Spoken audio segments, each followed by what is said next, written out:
జీలకర్ర tea spoon, వెల్లుల్లి రెబ్బలు 4, 5, పచ్చిమిర్చి ఒక 2, 3 తీసుకోండి. నైట్ నానబెట్టిన మినపప్పు పొద్దున్నే గ్రైండ్ చేసుకోండి. ఇదిగో ఇలా నేను చూపిస్తున్న విధంగా కాస్త గట్టిగా ఉండాలండి. చూసుకుంటూ వాటర్ వేసుకోండి వడలు వచ్చేలాగా.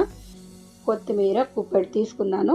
ఉల్లిపాయలు మీడియం సైజు 1 చాప్ చేసుకుందాము.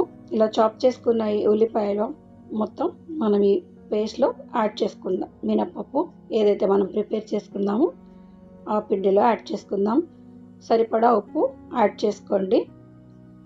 బేకింగ్ సోడా ఒక పావు టీ స్పూన్ యాడ్ చేశాను. అప్పటికప్పుడు మనం రుబ్బి ప్రిపేర్ చేసుకుంటున్నాం కాబట్టి ఇక్కడ బేకింగ్ సోడా యాడ్ చేసుకోండి.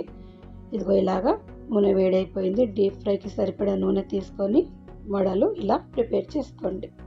చూసారు కదా ఎంత చక్కగా వస్తున్నాయో, అలా ఫ్లోట్ అవుతున్నాయి, ఎంత బాగా కుదిరాయో. ఇదిగో ఇలాగా అన్ని వడలన్నీ వేసుకున్నాక కాస్త లైట్ కలర్ వచ్చేసాక ఇదిగో ఇలా తిప్పేసేయండి. పచ్చిగా ఉన్నప్పుడు తిప్పకండి. అలా తిప్పితే కడాయికి అటు ఇటు అతుక్కుపోతాయి, షేప్ అంతా పాడైపోతుంది. ఇదిగో ఇలాగా నెమ్మదిగా ఒకదాని వెనుక ఒకటి ఇలా తిప్పేస్తూ ఉండండి.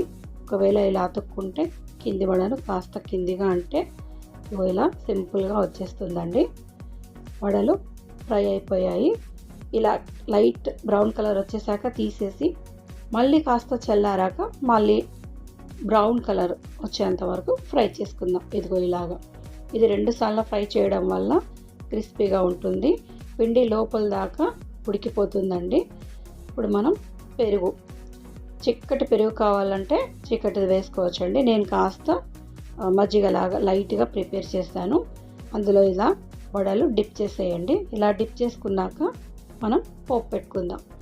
ఇదిగో పోపు మనం ఎలా అయితే పప్పుకు పోపు పెట్టుకుంటామో అలాగా అన్ని మసాలాలు వేసి. Thank you for watching.